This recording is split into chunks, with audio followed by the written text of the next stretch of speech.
దౌలతాబాద్లో విద్యా వాలంటీర్లకు కిసాన్ బంధు సంస్థ విద్యావంతుల వేదిక ఆధ్వర్యంలో నిత్యావసర సరుకులు అందజేశారు. తెలంగాణ విద్యావంతుల వేదిక రాష్ట్ర కార్యదర్శి రవీందర్ గౌడ్ ఆధ్వర్యంలో సరుకులు అందజేశారు. ఈ సందర్భంగా ఆయన మాట్లాడుతూ పాఠశాలల బోధనే ఉపాధిగా జీవిస్తున్న విద్యా వాలంటీర్ల సేవలను ప్రభుత్వం వినియోగించుకోవాలని ఆయన కోరారు. కరోనా కారణంగా నిరుద్యోగులైన విద్యా వాలంటీర్ల పరిస్థితి దయనీయంగా మారిందని, అందుకు సంస్థల సహాయంతో విద్యా వాలంటీర్లకు నిత్యావసర సరుకులు అందజేస్తున్నట్లు తెలిపారు. సహకారం అందించిన కిసాన్ బంధు ప్రతినిధులకు కృతజ్ఞతలు తెలిపారు.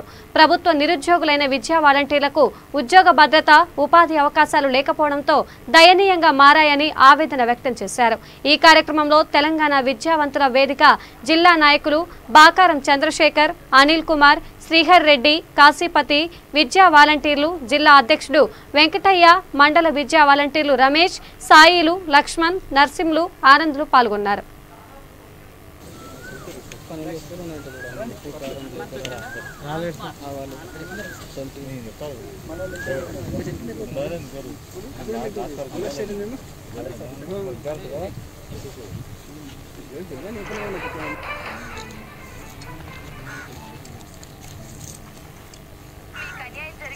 పేరు కె రవీందర్ గౌడ్, తెలంగాణ విద్యావంతుల వేదిక రాష్ట్ర కార్యదర్శి.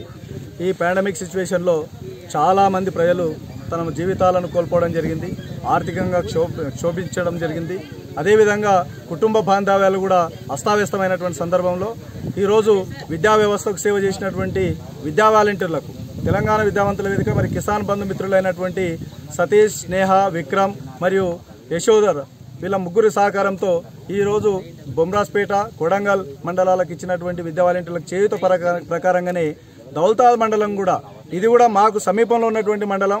ఇక్కడ కూడా అనేక మంది విద్యా వాలంటీర్లు విద్యా వ్యవస్థకు నైపుణ్యమైనటువంటి విద్యను అందించినటువంటి సందర్భాన్ని గుర్తు చేసుకుని వాళ్ళు పడుతున్నటువంటి పాటలకు మనం ఏమైనా చేయూతని ఇవ్వగలుగుతామా అన్న ఉద్దేశంతోన కిసాన్ బంధు మిత్రుల సహకారంతోన విద్యావంతుల వేదిక ఈరోజు ఇక్కడ 36 మంది విద్యా వాలంటీర్లకు కొంత గ్రాసరీస్ను, నిత్యావసర సరుకులను అందించడం జరిగింది.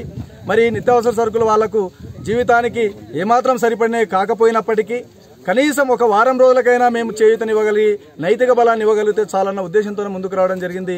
మరి ఇక్కడ వచ్చినటువంటి ఈ కార్యక్రమంలో ముఖ్యంగా గౌరవ ఎంఈఓ వెంకటయ్య గౌడ్ సార్ గారు, మరి యూటీఎఫ్ జిల్లా నాయకులు బంద్యా సార్ గారు, అదేవిధంగా పిఆర్టీయూ నాయకులు సుభాష్ రెడ్డి గారు, అదేవిధంగా సాయిలన్న గారు, అంజనేయులు గారు, నాణ్యనాయక్ గారు, అదేవిధంగా తెలంగాణ విద్యావంతుల వేదిక జిల్లా ప్రధాన కార్యదర్శి చంద్రశేఖర్ గారు, మరియు శ్రీహర్ రెడ్డి గారు, అదేవిధంగా అనిల్ కుమారు, కాశీపతితో పాటుగా దౌలతాబాద్ జేఏసీ నాయకులు పులిందర్ గారు, మరియు విద్యా వాలంటీర్ల జిల్లా అధ్యక్షులు మాసాని వెంకటయ్య గారు, వీళ్ళందరూ కూడా సహకరించి ఈరోజు ఈ మండలంలో పనిచేస్తున్నటువంటి విద్యా వాలంటీర్లకు 12 రకాల వస్తువులను, నిత్యావసర సరుకులను అందించడం జరిగింది. మరి ఇటు కార్యక్రమాల్లో తెలంగాణ విద్యావంతుల వేదిక ప్రభుత్వానికి విజ్ఞప్తి చేస్తూ ఉన్నది. వాళ్ళందరూ కూడా నైపుణ్యమైన విద్యను అభ్యసించిన వాళ్ళు, ట్రైనింగ్ పొందిన వాళ్ళు, పీజీలు కలిగిన వాళ్ళు, వాళ్ళకి ఏదో రకంగా ఉపాధి కల్పించి వాళ్ళని ఆదుకోవాల్సినటువంటి అవసరం ప్రభుత్వం మీద ఉందని చెప్పి ఈ సందర్భంగా తెలంగాణ విద్యావంతులకు విజ్ఞప్తి చేస్తూ ప్రింట్ మీడియా మిత్రులందరూ కూడా సహకరించి ఈ కార్యక్రమాన్ని ముందుకు తీసుకుపోతున్నారు. కాబట్టి వాళ్ళందరూ కూడా పేరు పేరున తెలంగాణ ఉద్యమ అభివందనాలు తెలియజేసుకుంటూ మరి కిసాన్ బంధు మిత్రులకు మరొక్కసారి కృతజ్ఞతాభావంగా తెలంగాణ విద్యావంతుల వేదిక ధన్యవాదాలు తెలియజేస్తుంది. జై తెలంగాణ, జోహార్ తెలంగాణ అమరవీరులకు. ముఖ్యంగా ఈరోజు మరి కోవిడ్-19 పాండమిక్ సిచ్యువేషన్లో విద్యా వ్యవస్థ పూర్తిగా ఒక అకాడమికే నష్టపోవడం జరిగింది. ముఖ్యంగా దౌలతాబాద్ మండలం పూర్తిగా మారుమూల ప్రాంతంలో ఉంది కాబట్టి ఇక్కడ చదువుకునే పిల్లలంతా కూడా బడుగు బలహీన వర్గాల పిల్లలే. అందులో 36 మంది విద్యా వాలంటీర్లు గత సంవత్సరం పనిచేయడం జరిగింది. మరి వారందరికీ జీవనోపాధి కోల్పోవడం జరిగింది కాబట్టి వారిని ఆదుకోవాలనే ఉద్దేశంతో ముఖ్యంగా ఈరోజు కిసాన్ బంధు మిత్రులు, అదేవిధంగా తెలంగాణ విద్యావంతుల వేదిక వాళ్ళు మరి ముందుకొచ్చి వాళ్లకు ఎంతో కొంత ఉడతాభక్తిగా సాయం చేయడం జరిగింది. ఈ సందర్భంగా వారికి మనస్ఫూర్తిగా అభినందిస్తున్నాను. ముఖ్యంగా కిసాన్ బంధు మిత్రులు సంతోష్ గారు, అదేవిధంగా స్నేహ, విక్రమ్ గారు, యశోవర్ధన్ గారు, అదేవిధంగా తెలంగాణ విద్యావంతుల వేదిక ప్రతినిధులు రవీందర్ గౌడ్ గారు, అదేవిధంగా చంద్రశేఖర్ గారు, వారు ఇక ముందు కూడా ఇటువంటి కార్యక్రమం ఎన్నో చేపట్టాలని వారికి అన్ని కూడా భగవంతుడు అష్టారోగ్యాలు ఇవ్వాలని మనస్ఫూర్తిగా కోరుకుంటూ ముగిస్తాను. Thank you.